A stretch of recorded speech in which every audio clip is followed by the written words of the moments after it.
Good morning, everyone, and thank you so much for joining us today. Just a bit of housekeeping before we start. If everyone can please ensure that you've turned your camera and microphone off. But if you do have any questions throughout the session, please do pop those in the live chat box. It's a little speech bubble with 3 dots in it. The button at the bottom on your toolbar there. But yeah, please do pop any questions you might have in there. We might not have time to cover them all off today, but if we can't get to yours today, please do contact the panelists directly after the event. But today's session is a joint event by PR and comms agency Definition and law firm Irwin Mitchell, and we'll be looking at how to manage reputational risk and reward, specifically in the education sector. So on the reputational risk side of things, we're joined on the panel by Emma Yates. Emma, do you want to give us a little wave or a woo? Good morning, everybody. I'm the person with the chainsaw outside the window. So Emma's a senior associate at Irwin Mitchell and is an experienced litigator specialising in intellectual property disputes and reputational management issues such as defamation, and regularly advises clients in the education sector on how best to protect their reputations. Emma's joined by Peter Davenport. Peter, do you want to give a wave or a woo?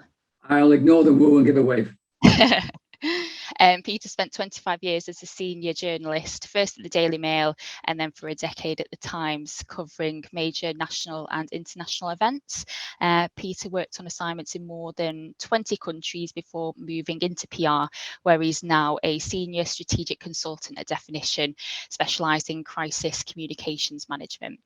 So Peter and Emma will be walking us through 2 hypothetical worst day at the office type scenarios, one based on a college and one based on a school, each looking at how legal and PR strategies can help to mitigate reputational damage when education providers are faced with a potential crisis situation. And whilst those scenarios are hypothetical, they're both based on real life issues that Peter and Emma have dealt with over the years. They're issues that any level of education provider could be faced with. So it's important that providers have the tools to act quickly in the event of a potential crisis. And hopefully you'll walk away today with a better idea of the options you have and also who to turn to for professional support if you were ever in the position that you might need it. But before we go on to the doom and gloom, though, we do have a head teacher on the panel who will focus on reputational reward to kick things off on a brighter note. So Sam Vickers. Sam, do you want to give a wave or a woo? Morning, everyone. Hi. I'm really disappointed that no one's given me a woo this morning. Sam Vickers is the head of Upper Batley High School in West Yorkshire, and over the next 10 minutes or so we'll be discussing her experiences of taking over an underperforming all-boys school with a poor reputation and turning it around into a success. So Sam's an example of someone who recognises that reputation is an incredibly valuable asset in the education sphere. That's when, funding, rankings, community engagement are all on the line, and we'll hear in a moment how positive action and effective branding help to develop and maintain a good reputation for the school and achieve that all-important buy-in from the public and stakeholders. So I'll be chairing this morning's session, and to introduce myself, I'm Jasmine Fernley. I'll give a woo, and I'm a solicitor at Irwin Mitchell, specialising in IP and reputation management disputes, working closely alongside Emma. So Sam, thanks so much for joining us this morning, and I'll hand over to you, please. Super, thank you, Jasmine, and good morning, everyone. I'm just going to share my screen, and hopefully everyone will be able to see this shortly. I'll just ask Jasmine to tell me if she can in a second.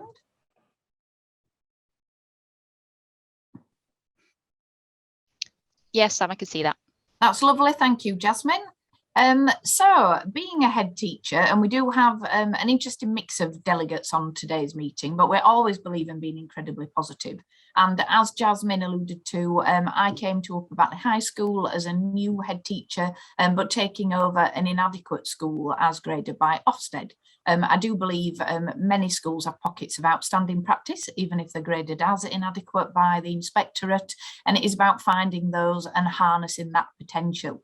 What it does mean, though, is you need to look at things such as Stephen Covey, who talked about beginning with the end in mind. So as a head, or whether you are a business manager in a school or someone working in a supporting context, it's about having high aspirations for everybody within that school. And for us, it wasn't just talking about people being either good or outstanding with Ofsted, but looking at a world-class education for all of the young people in your care, really, because I think that's what we're passionate about. If you get quality first teaching right and the educational provision right, then it means that will transcend the accountability framework.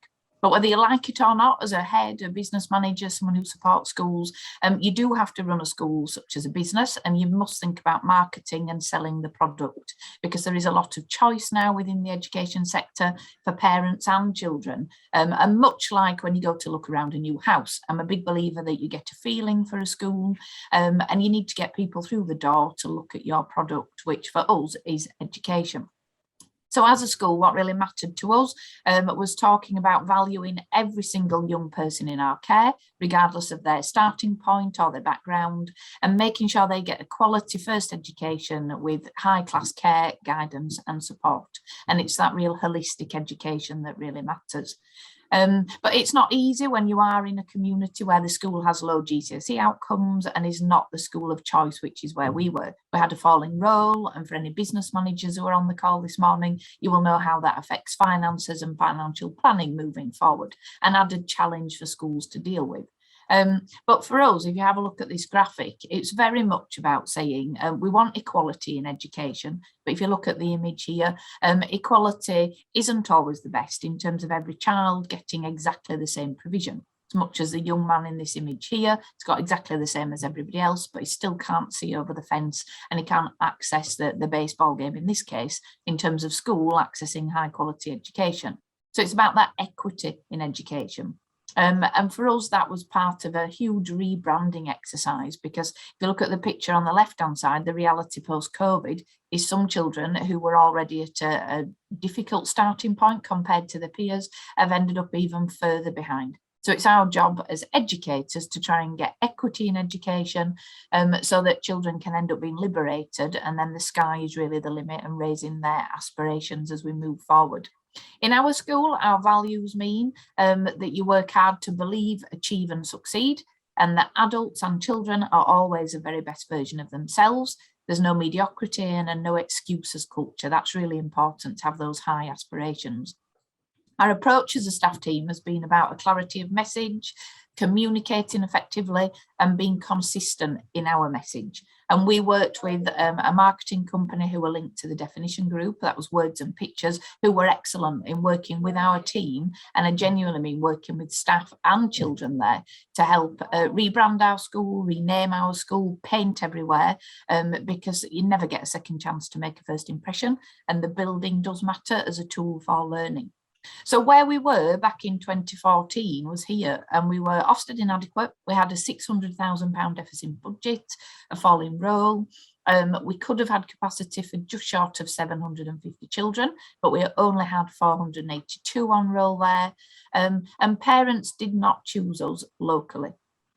We were set up a little bit for staff rather than children. So in some cases, there were certain part-timers and a lot of part-timers in one department, which really meant that impinged on your curriculum delivery and not in a good way. We had to alter that to make sure that children came first. FAP on this slide talks about the Fair Access Protocol that many of you will know every authority has, but because we had spaces in our school, we were sent children from everywhere. Now, I firmly believe not in off-rolling and getting children off your roll, but in on-rolling and giving every child a second chance. But that's a challenge the later those children come to you. So these are all the things that schools face as real difficulties when you're trying to ensure you can improve a reputation, and then most crucially, maintain that strong reputation when you get there. So how did we do it? Well, you set off with a plan as a head, like the bike at the top of this picture here. The reality is there are positives and there are pitfalls in the second image, but you must keep going. And I think resilience, tenacity, and an absolute deaded or dogged determination is crucial, ensuring you improve your standards, but also become an employer of choice. Because to get the best outcomes for young people, you need to be recruiting the very best staff and keeping those people coming through your organisation every day. Why is it important? Well, if you have a look on this next slide, you'll see what our rebranding did for us. As well as changing the uniform, we changed the name, and it was about valuing young people. So it was our boys. We are a boys' school, as Jasmine alluded to, just 11 to 16, so no sixth form, and therefore all our work on careers and raising aspirations was key. But we let the children and our school leadership team be part of designing our new brand.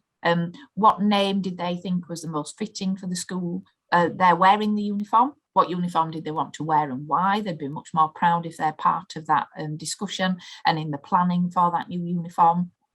And which lessons did they think were great? Where was teaching and learning really strong?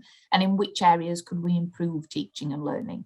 And I haven't put up here some before pictures, but the building went up in 1959, and you can imagine it was quite an old, tired building. When we had the deficit budget, we started with a can of Dulux, a few paintbrushes, and some very enthusiastic staff who came in on holidays and weekends to help titivate it. But as we did a staffing restructure and worked on our branding and really worked on having a new prospectus and a new outlook on what education meant in our school, the money followed suit as more children arrived on our roll, and that's meant we are where we are now. If you have a look at this image, great computing facilities and a much higher aspirational environment for the children. And we talk about our school being a big family where everyone can work hard to support each other for the benefit of the young people. That's really important. So this gives you a flavour of what we do. We're in a inner city school, and Batley is not a particularly affluent area. So when the DACI index was recalculated and school funding was looked at, we do have a lot of children from some of the most deprived households in the country. Although the funding was cut nationally, which affected many schools, we've had to be creative in how we manage that. But at no point let the children suffer, so they still and always will get that high quality education. I really believe in the work of Dylan Williams, where he talks about the fact that if we can create a culture in a school where every teacher and every adult believes they need to improve, not because they're not good enough, but because they can be even better still, there's no limit to what we can achieve. And that's why our entire ethos is based around being the best version of yourself every single day. And when I mentioned working as a family, that's about the fact that in a family, we all have our ups and downs, and it's how we support each other, children and adults, to make sure we pick each other up during the downs and we celebrate the positives and all the strengths about the school and our community. And I do also believe the school is at the heart of its community, and it's absolutely imperative to bring the community with you through your parents' forum and the work you do there to build links. And parents are trusting you with their child's education. So it's a privilege to have children in your school, and you've got to work hard at maintaining that reputation with parents and with the community overall. We're one of the leaders for careers, so we work hard on a careers hub.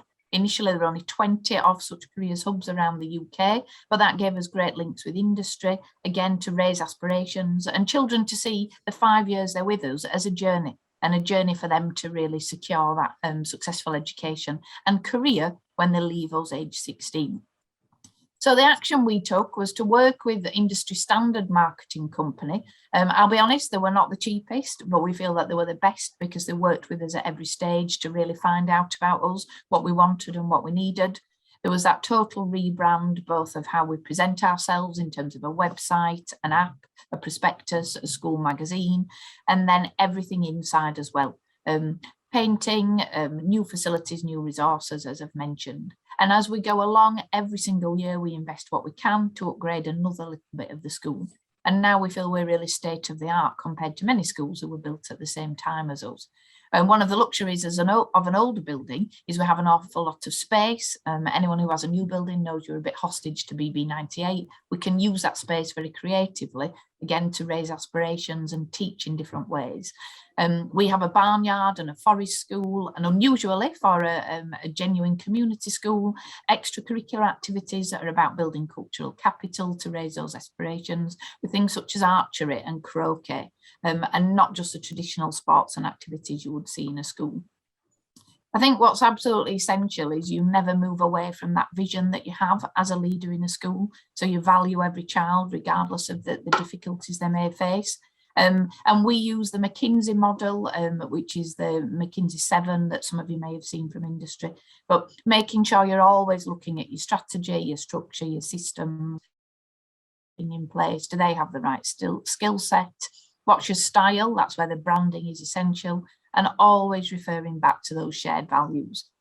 As many of you will know, working in school, is it easy? No, it can occasionally feel like the sand is slipping through your fingers, and there can be things thrown out to try and knock you off course at various times. But having good crisis comms is crucial, and having a crisis plan. Don't wait until you need it. Try to set things up, certainly with your front of house team, the people who pick up the telephone, the staff who might be down the drive on a morning or at the end of the day. Make sure they're aware of what to say should they be approached by a member of the public or by anybody really outside of school hours, because you never get a second chance to make a first impression. So where are we now as a school? Well, we've gone from those factors I said initially to being a school that's good with outstanding features. And the pandemic slowed down Ofsted inspections, but we will be revisited shortly, we hope, and have an even better outcome then. We have money in the bank, touch wood, and a little bit of cash to keep reinvesting in the school. But we are known locally now as a school of choice, and we have a waiting list, which is fabulous. 0% NEETs, so 100% of our children go on to education, employment or further training, and we've achieved an awful lot of awards because everything is about that valued-based education in everything that we do. And we have staff who are incredibly committed, but recruitment's been a challenge, and you must always keep going to get the right staff who will really make a difference in your school. And we genuinely believe everything we do puts the school at the heart of the community for all our young people. So going back to where we were, this is us as a school, and it's all about trying to make sure you look at what your end goal is, and that's every child leaving with a brilliant education and being a good person so that they make a positive contribution to society when they leave us and they're not under our care anymore. I think the crucial thing I'd end with is just making sure as a head teacher, as a young girl, I was in the Brownies and the Girl Guides, and you were taught how to plan and prepare for every eventuality. That's something that's never left me. Try to prepare for everything so there's something in your toolkit as a leader, should you need to utilise it, and try not to leave anything at chance. But I'll never accept mediocrity and always maintain those values in everything that you do. Thank you.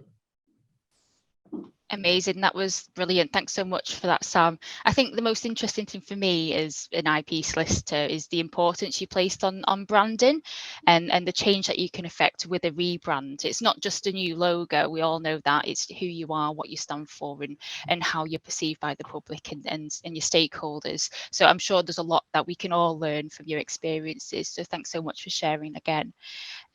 So now we've heard how to get reputation right. Let's have a look at some examples of where things can go wrong, and horribly wrong in some cases. So if we jump right into the first scenario, I'll read this out. We act for a sixth form college. A member of staff has been dismissed and brought employment tribunal proceedings against the college. He's posted a video on Twitter accusing the college of discrimination based upon his sexuality, and this is one of the issues in the employment dispute. The same video also says that the school is racist, which is another reason why he was dismissed, but that isn't part of the employment claim. So Emma, I'm going to go to you first. From a legal perspective, what would you consider in terms of advice to a client in this situation? Morning, everybody. Thank you for joining us. And again, thank you, Sam. I think in this situation with the college, we need to think about what exactly is being said and the impact of it and how serious the comments are.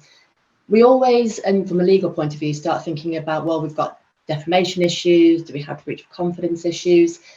But if you take a step back, you really need to analyse the seriousness of the allegations.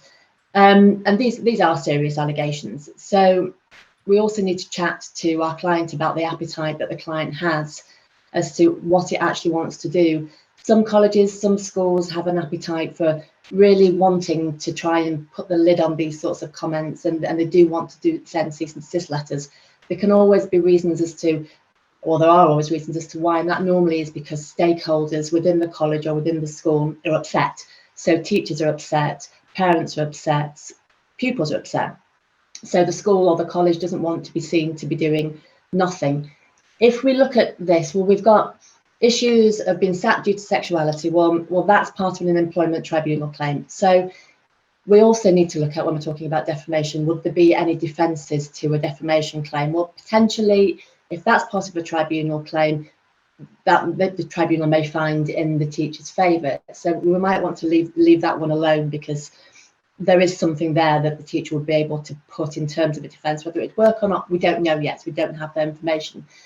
The racism issue is not part of the tribunal claim, and that's a very serious allegation that most educational establishments will not want to leave unchecked. So really, do we want to send a cease and desist letter? We possibly do. We need to be pointing out that we should not be airing our grievances on Twitter, as unfortunately a lot of people do nowadays, and that is a big issue for not just educational establishments but all industry. Unfortunately, a lot of people take to Twitter, to Facebook, rather than actually just contacting the person or the establishment that it's got a problem with. But something like this, the test for defamation, is the comment going to lower the reputation of the subject of the comment in the eyes of right-thinking members of society? Well, if your college is being accused of being a racist institution, yes, it is. Basically, that is going to be something that right-thinking members of society start to think, well, I'm not really sure. Do I want to go to a racist institution? No, I don't. So a letter is where we would start. And then what I would also be doing, though, I wouldn't just be saying to the school, let's just send out a cease and desist letter and forget about it and hope it works. What I'd be doing is I'd be calling definition. I'd be saying to the college, well, do you have PR on board? If you don't have PR on board, you need it, because there's me that can do something from a legal standpoint, but what I can't do is deal with things from a PR standpoint. And I always think that these sorts of things need to be a two-pronged attack. And sometimes actually it's not a job for me. Sometimes I will be saying this is a job for the PR people, not for me. It's better to leave the legal points aside. So, but in this scenario, because the college has been accused of being racist, let's look at it from a legal standpoint, but let's also bring in the PR team to do what Peter does for a living and sort that side out. That's great, thank you. Those are really good points, Emma, and it ties us in neatly with coming to Peter next. So Peter, from an external comms perspective, what is it that you would recommend in this situation? Okay, thank you.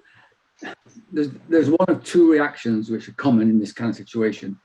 People feel very, very aggrieved and offended by the allegations being made against. So the temptation is to issue a line-by-line detailed rebuttal of the claims, or on the contrary, they stick their head in the sand and just issue a bland no comment. Neither of those are a particularly good idea, and this is why. If you respond with a detailed line-by-line rebuttal of the allegations, then you're really just breathing more life into the story. What we're trying to do here is take the oxygen away from it and to acknowledge it, but not to give it more life, because the social media and the mainstream media have a symbiotic relationship. They feed off each other, and then nothing they like more than dragging a story out. So what we want to try and do is to acknowledge the event, but trying to limit its reputational damage. So we wouldn't recommend a detailed line-by-line rebuttal. Neither would we recommend a bland no comment, because no comment doesn't mean no story. A journalist is only doing his job, and believe me, from my experience, 99% of journalists are just trying to do their job in particularly difficult circumstances. Now, the world has moved on from when journalists had the leisure of time to thoroughly investigate an incident. Now, rumour becomes reported as fact, and then the world responds to that rumour. And social media is a kind of a particular at fault here by creating a kind of Wild West environment where the mainstream media do have to follow quite strict procedures, and there are avenues available to people who feel offended for redress. Social media is without that, and it can just kind of cause extra problems. So what we would recommend in this kind of situation is that a short media statement acknowledging that the issue is going to a tribunal, saying that at that tribunal we intend to reject and rebut these allegations entirely, but because it is going to tribunal, we won't be making any further comment until that hearing. But we would also recommend just stating and restating the college's principles in its belief of treating everyone, staff, pupils and the community, in a fair and equitable way, irrespective of race, gender, sexuality, and just or religion, and just to get that down as a kind of statement of principle. We would also recommend at this, just briefing the key members of staff, so if they've got the statement as well. We would also strongly say that if they are approached by the media themselves, not to speak, but to direct the inquiries either back to the PR agency or to the head, who will know how to deal with that. Well, just to pick up a point that Emma made, it's important that the legal representation and the PR reputational management advisors work together, so that they approach it both from a legal point of view and a PR stroke reputational management point of view, and decide which is the best way forward. That's fantastic. Thanks so much, Peter. I'm just going to build on the scenario a bit, Emma, before I come to you for the next question. So we're just about to send the cease and desist letter when another member of staff tells us that she's seen comments on Twitter from the ex-employee saying that he's struggling with his mental health issues due to being isolated over the course of the pandemic, and the suggestions in his tweets of suicide. So Emma, what would you recommend here? Do you think that we change our plan at all given this new development? I think, yes, we absolutely do. What we don't want to be doing from any side of things is making things worse. We don't want to be making things worse for the teacher, and nor do we want to be making things worse from a reputational point of view for the college.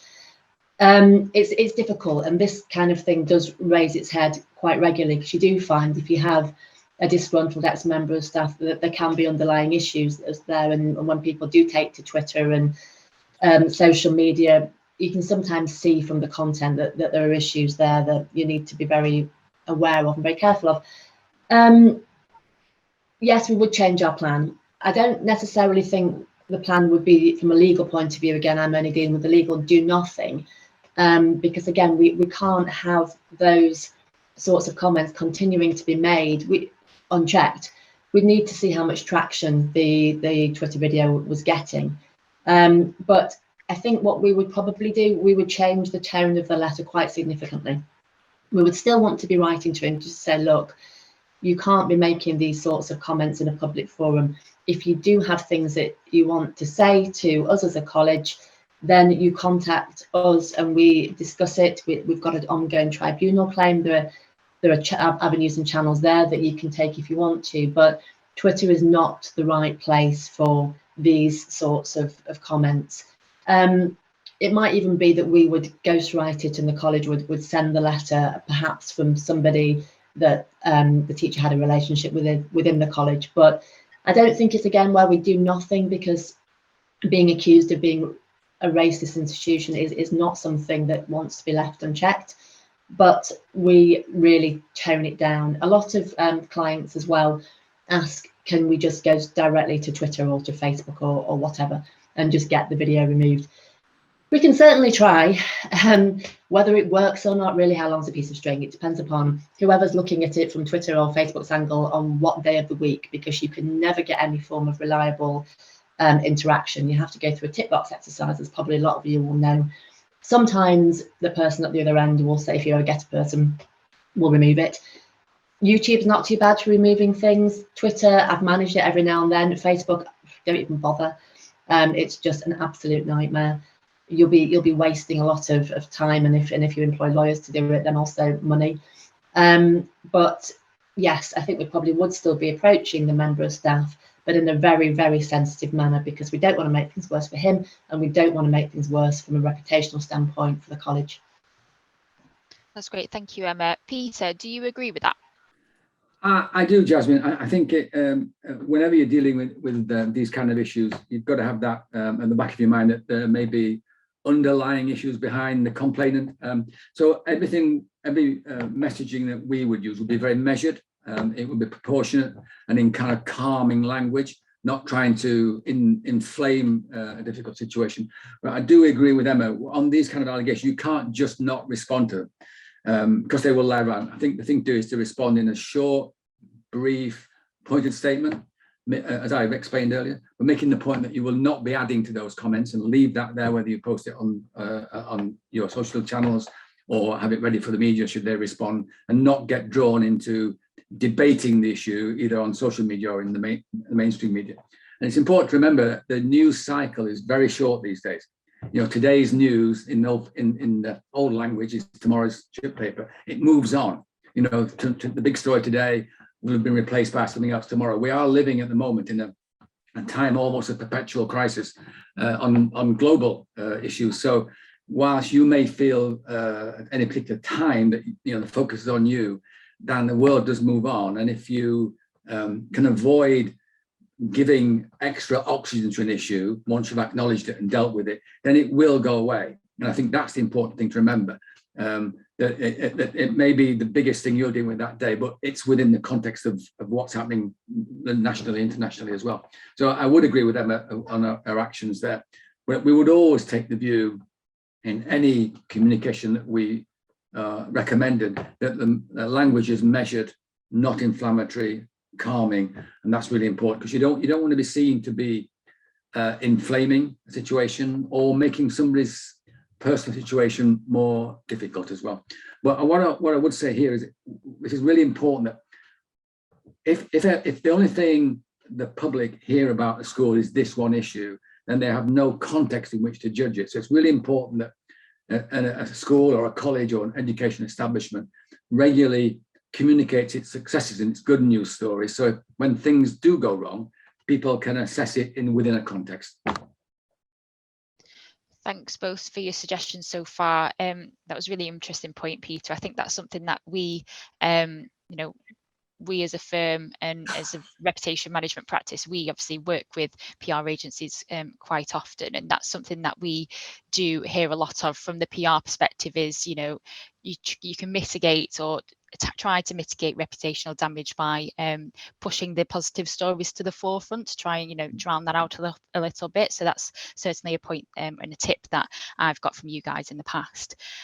Just taking the scenario back to the start then, so from the very beginning, when the college first became aware of the video doing the rounds, who should they actually call for help? Is it PR or is it legal?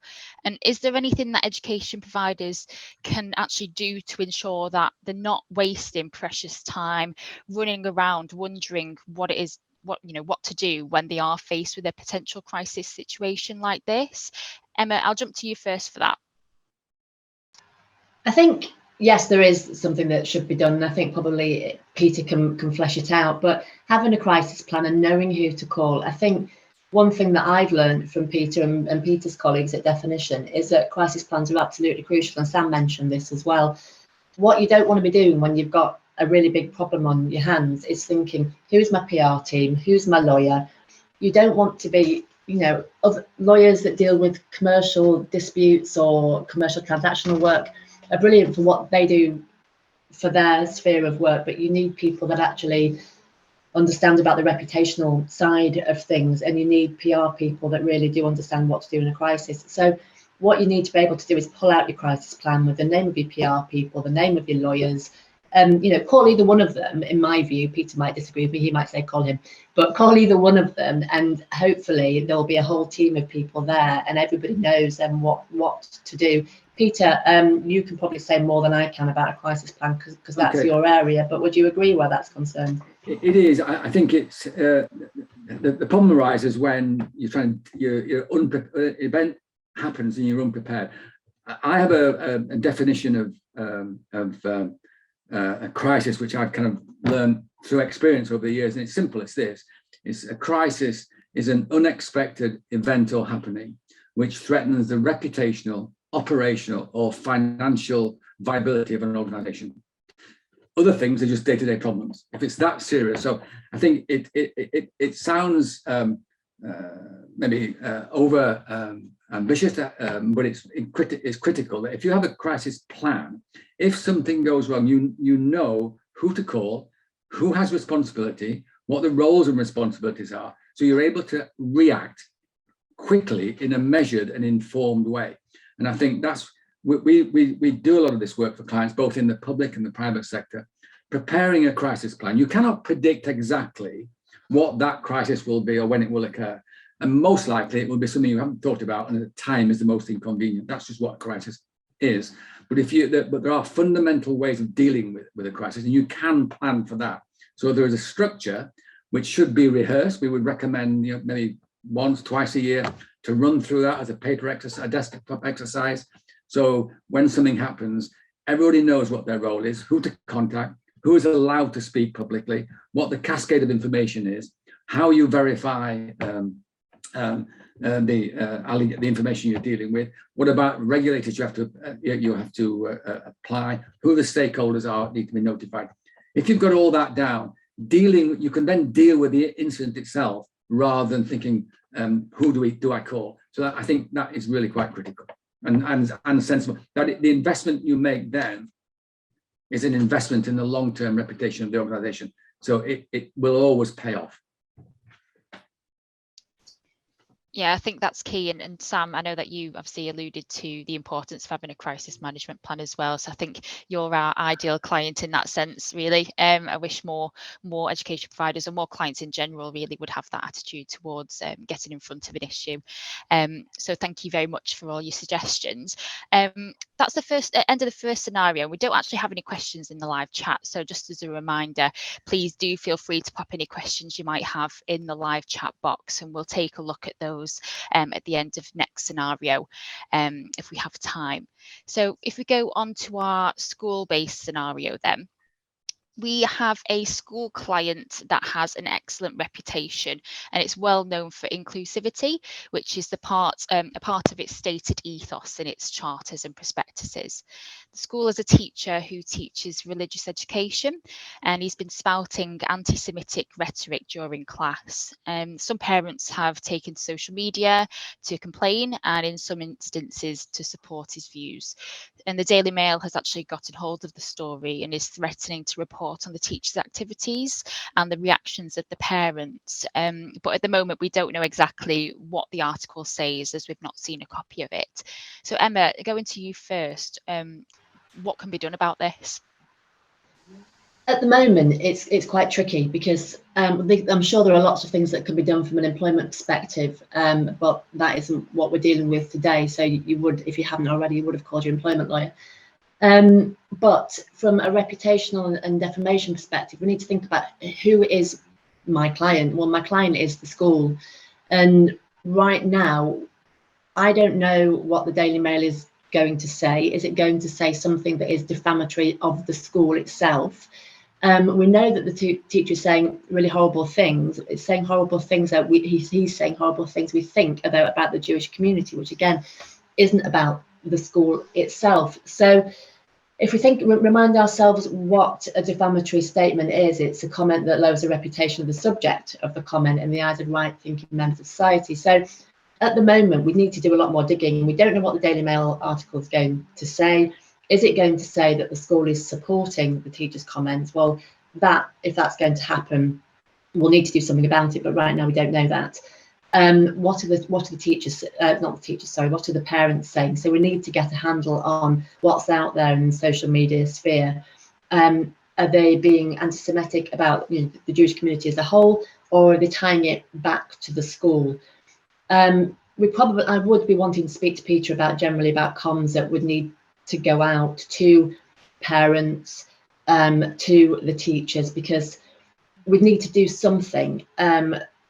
This can't be happening within the school, but at the same time, right now, we don't actually have enough to be doing anything from a pure defamation perspective, but we would need to be doing something from a reputational perspective. And what I'd want to be doing is encouraging people to doing some digging. I'd be doing some digging, and I'd want to be, at this point in time, my role will probably be a supporting role with the PR team to make sure what PR is doing is not going to potentially shoot me in the foot if I want to do something later on down the line, if we do find out that the Daily Mail is going to say something defamatory of the school, or if we do find out that any of the parents are saying something that is defamatory of the school.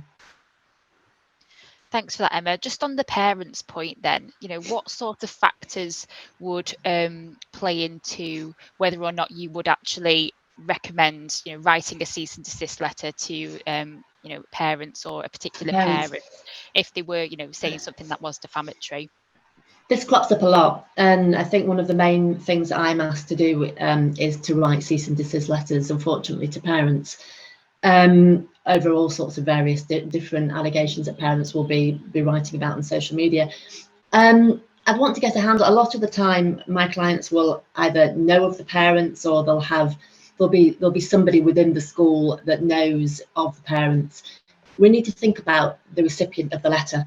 If I send a letter to a parent, is that a parent that is going to read that letter and think, oh, actually, I need to stop this? Is it somebody that will take a step back, take a deep breath and think, I've gone too far, I need to knock this on the head, because that is what we're asking them to do?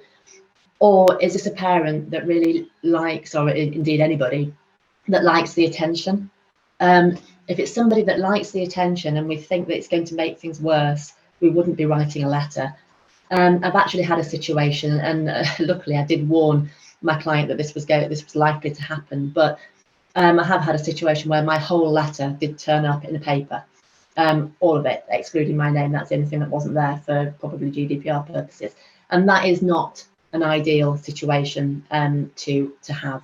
So you need to bear that in mind, and I always advise my clients that if we do write this letter, it could end up on social media.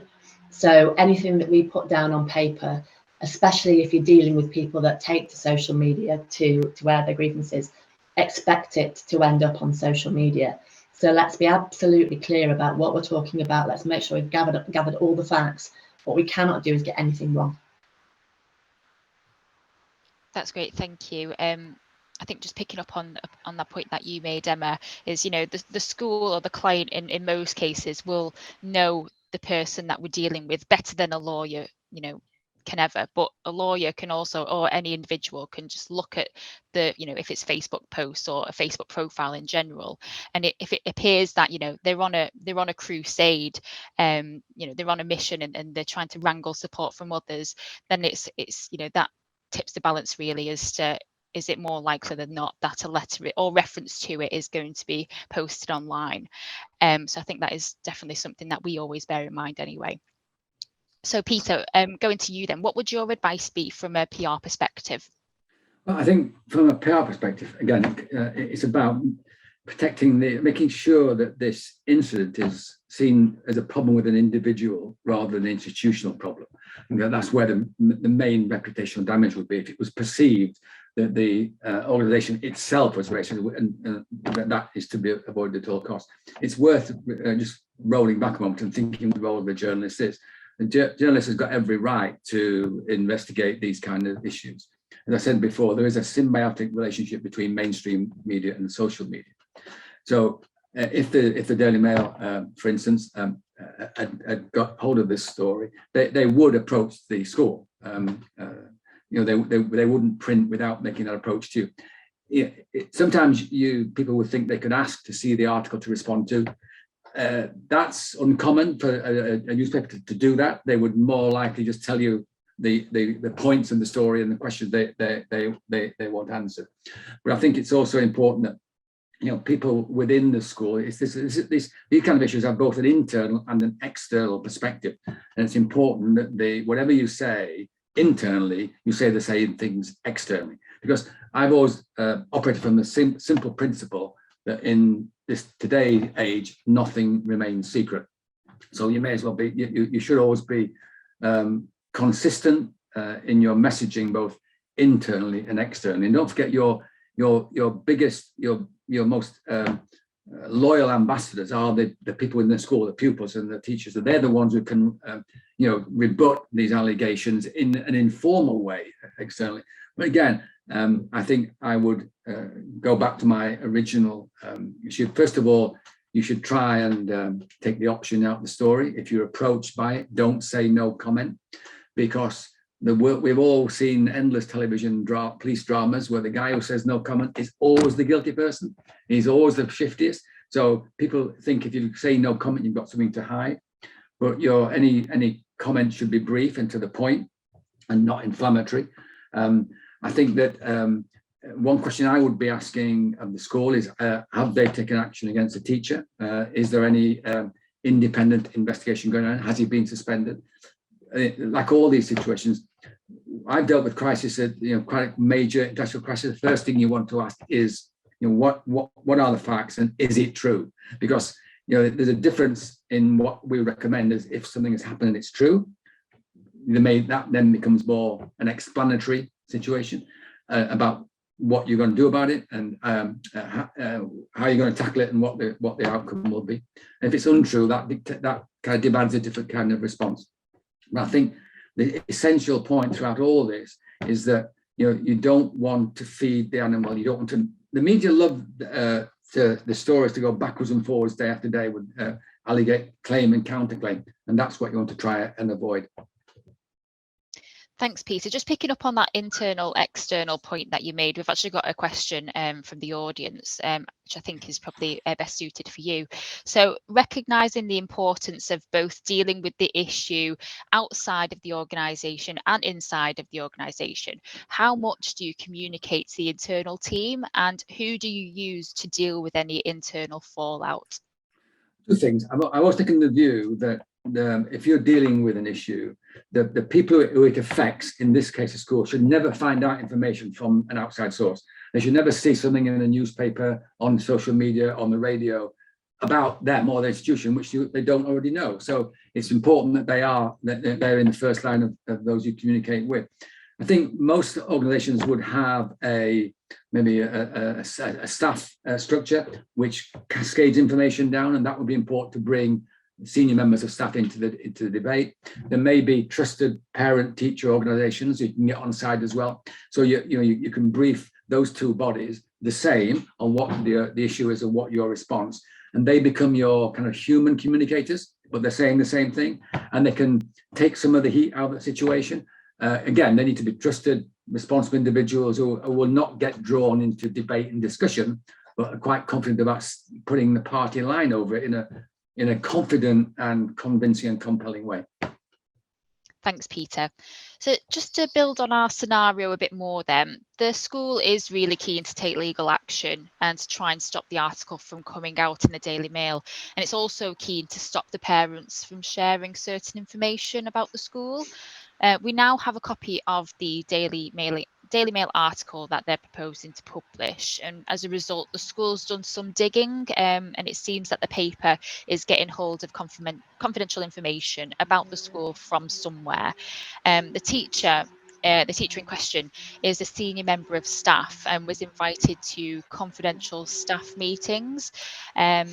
He's therefore on an email distribution list, and it appears that he shared confidential emails with Daily Mail, and those emails contain certain information regarding the bad behaviour and future of a particular student that was discussed at a recent staff meeting. That student happened to be Jewish. So it turns out that the teacher is using this as so-called evidence to demonstrate that the school itself is actually institutionally anti-Semitic. So now what? Obviously, the information is incorrect as the teacher's put a spin on the situation, but in any event, it looks like the story that the Daily Mail, is planning on running could now accuse the school of being anti-Semitic. So Emma, I can appreciate that was a long-winded part of the scenario, but does that change things from a legal perspective in your mind? Yes, it does. We've now got a situation where we know what's being said, basically. If the school wants to do something about this, then we need to take a harder line. What I'm not suggesting is that we're going to be suing the Daily Mail, because that would be a very expensive process. And it might not actually be that we could stop a story from coming out either. In fact, we probably couldn't. But what we could do is make sure that we use the tools that I have to make the Daily Mail's life difficult, and make the journalist that is writing the article think twice. So we'd have two tools. One would be defamation. We've talked about that before, and we've said what a defamatory comment is. The paper would use either truth or public interest as a defence. But what that letter could actually do would be to put the school's position forward. So that could be a tool to make sure that the journalist knows that this is wrong, and that everything that is coming out from the teacher is basically a spin is being put on it as a result of his own thoughts and opinions, not the school's. So that's one way we could really make the Daily Mail's life a little bit more difficult. Another way, which is actually quite useful, is confidential information. Now, a breach of confidence claim is an intellectual property claim. I won't bore you all too much. It's an equitable claim. Essentially, if a document has what's called a necessary quality of confidence, if it's obviously a confidential document, basically, and it's shared within a confidential situation, then if anybody takes that confidential document and uses it for purposes that they shouldn't be using it for, then the third party that's used that confidential document for purposes they shouldn't be using it for can be on the hook for a breach of confidence claim. Now, that could be both the teacher and also the Daily Mail for using that document. The document contains information about the child, so the paper would have to be incredibly careful. Doesn't mean to say they couldn't run a story, but they'd have to be very careful. And again, what we could do was make the paper not actually use that document as a source through basically accusing it of breach of confidence, and also the teacher as well. So breach of confidence is quite a useful tool in these situations, because if you can take a source's primary document from it, make the paper struggle to use it, and if you can make the source look shaky in the meantime, then you're making the journalist do a bit more work and hopefully putting the best foot forward for the school itself. But I think that's probably what we do. We would be taking a harder line now, especially because my client's saying, I want to do something. As long as I advise the client what the ups and the downs are of doing something, as long as my client understands the risks, then we can take that action if it's appropriate to do so. And if we've got the grounds, then we would have the grounds here. Thank you. Peter, is there anything that you wanted to add? Just a quick one. Picking up from something that Emma said, I think anybody who takes from the Daily Mail legally needs to have very deep pockets, because if the case is, if they believe in it, they will they will go the extra mile. However, I think one thing we haven't touched on here, or I haven't, is that sometimes the personal approach can work. We've dealt in the past where things have been said, or the media making inquiries about an issue, like, for example, like this institutional racism in school, where it's actually completely wrong, that you can talk on a one-to-one to a journalist if you have that relationship. And organizations like ourselves, have those day-to-day relationships where, it's built on trust either way. So we can sometimes go on and say, look, this really is not the case. This guy, and this is untrue, and this is why. And if you are going to publish this, it's really quite risky, because it's just not correct. So that is a tool we have. We tend to use that as a last resort, because you are putting everything on the line then until then. But that can be quite powerful. Again, I think that I referred to earlier the issue of just saying no comment. It kind of doesn't really work, because they'll go somewhere else and run the story. And also, the Daily Mail, any newspaper, is not there to guard or protect your secrets. If they come out and they think it's justifiable in the public interest, as Emma mentioned, they will go with it. And I think that's really important to remember that. But most journalists, I know from personal experience, aren't there they're there to get the story right. And sometimes if you say no comment, it kind of encourages them a bit further, or if they see confidential information. The one thing about confidential information I would just pick up with Emma is that I understand everything she says, but it's very hard to unknow something. So if you've read something confidentially, even if you prevent it from using it, it's in your head. So it may well direct and inform the kind of questions you ask around the story. So it's important, I think, to try and just, again, approach this in a joint legal and PR perspective, and where we can, to use personal contacts to explain the situation factually and truthfully. Because one thing I will end on is just saying that often the worst case for a reputation is not the incident itself, it's how you deal with it. If you deal with it well, openly and honestly, it can actually enhance a reputation. If you deal with it badly and stick your head in the sand, it can make things worse. Thank you for that. I've just got a few questions actually from the audience, so I'll read them out. I think these first two can sort of be answered by either Emma or Peter. So the first one, what can a school do about Google reviews? So every poor review that we have, and we've had many good ones too, is from an excluded child or their parents. They write unfounded comments which we can prove are untrue, even naming individual members of staff. Okay, I'll just first 10 minutes. I'm sorry if you can go on the legal bit, but I think these are really difficult. And Zebra talked earlier about trying to rebut things on social media officially is quite difficult. But it goes back to my earlier comment about making sure that there is a context of information about the organisation which is put out regularly. If you're putting out positive stories about the achievements of the pupils, the CSR activities of the school, the achievements of its staff, then when these kind of things happen, they're seen in a context and people can judge for themselves.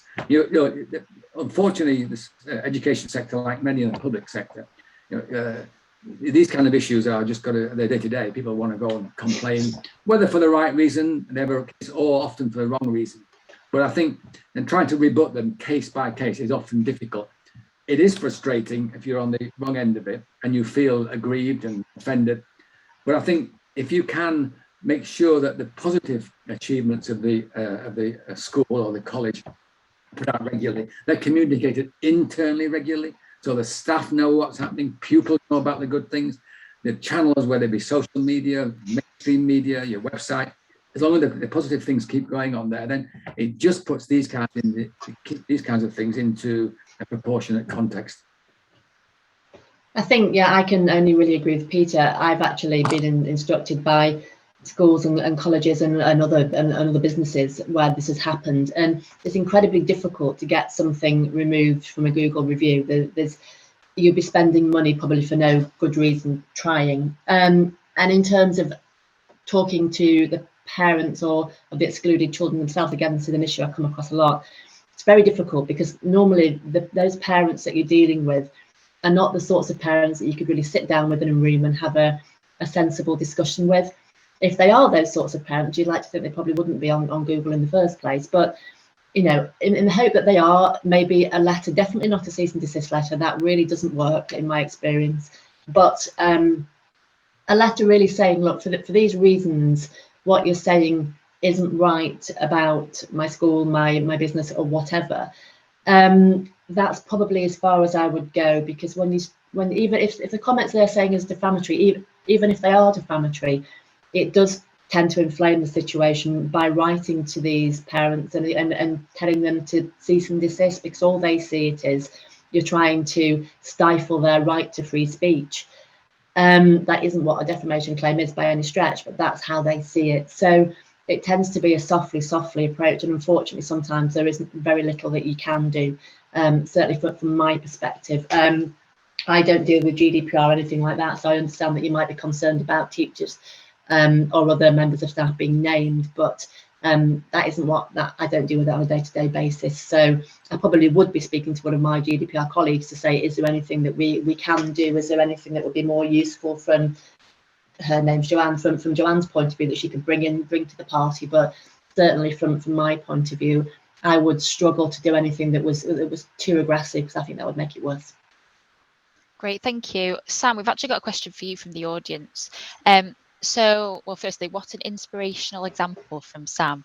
Can Sam explain a little about the things the school did to communicate the changes put in place at the school to external audiences, and parents of future pupils, and how did they counter some of the old perceptions of the school and communicate the new approach, structure in place to improve its reputation? Yeah, thank you, Jasmine. I think it really picks up on the point Peter was making about you need to front a lot of these things, be very open, honest and transparent. So we were honest about the fact that historically the school had not been the best it could be, and we talked a lot about the changes. What that meant in reality was, as the new head, it was about recruitment initially. So as you recruiting your staff, you're talking to them about the expectations of the school, and we went to third round recruitment sometimes to get the right people, never settling for staff. But in terms of recruiting students and changing hearts and minds of the local community, which does take time, I myself went and delivered all of the assemblies in the primary schools with one of my colleagues who works in transition, but we spoke to all our main feeder primaries, and we have 33. It does take a lot of time, but it is the investment in people that genuinely, hand on heart, I think makes a huge difference. So people can see that you know your school, you have a vision for how you want to move it forward, and you're very committed to ensuring children get the best education. At the other end of the scale, we also went and spoke to all the colleges, because when you're talking about your children being great for post-16 places, apprenticeships or employment, I think you need to talk to employers who have probably recruited children historically, and perhaps not always had the best deal. So talk to those colleges in the same way. It was about sharing our prospectus. We did some of the things, but not many of these because they are so expensive, such as advertising on the back of buses, in supermarkets, and lampposts, etc. But we didn't have the budget to do a lot of that. But that sort of marketing does make a difference, so people get used to seeing your brand. But what we also did, which I know some heads are rather reluctant to do, but again, I think if you know your business really well, that you shouldn't be afraid of doing this. We went on local radio stations, and a couple of our local radio stations have phone-ins and open sessions a bit like this, where you could get asked absolutely anything and you can't plan for those questions. But for me, that just proves that you are honest, and you're working at a people business, and you will take any questions and respond openly. So we did all of those things, and we still do. I think it's about saying you can't stop doing those things. So now we feel very positive that we have a successful brand, and we've gone from a position where I had a parent ring up in tears because her child was allocated to this school, just heartbreaking. I had to show her around, and when she walked around the corridor, she was pleasantly surprised. Her son did come here. He had 5 wonderful years with us. That parent is now part of our parent group and a good ambassador for us in the local community. But we have the opposite now, where parents ring up in tears because they can't get places for their child, which is nice for us, but also heartbreaking for those parents. But it's very much about getting people through the door as well. So we have an open door policy with open evenings, Saturday events, things that are manageable and not too onerous for staff. But again, if you're doing a Saturday open door, have a quick look round, you don't need all of your staff in then. So it's getting a balance that staff are not overworked. But we actually find the opposite now, that the staff are so proud to show the school off. It's a harder job saying, please take some time off and don't stay for every open evening we're doing, just to try and advertise. They're proud of the work they've put in. But the best thing would be to say, please be open, be honest, and be confident in what you are selling. Because I think as a head, yes, you're selling a product, but it should be high quality. And for us, it was about saying, if anything on offer would not be good enough for your own children, it's not good enough for anyone else's, and parents have really subscribed to that. Yeah, that's great. Thank you so much, Sam. I'm just conscious of the time. We have run over a little bit. So I just wanted to wrap up today. Thank you so much to Peter, Emma and Sam for sharing your insights and your experiences today. And a big thank you also to the audience for taking the time out of your busy schedules to join us this morning. And I really do hope that you found the session useful. If you did have any questions or wanted to discuss any of the points raised in today's session further with Peter or Emma, but thank you so much again, and have a great rest of your day.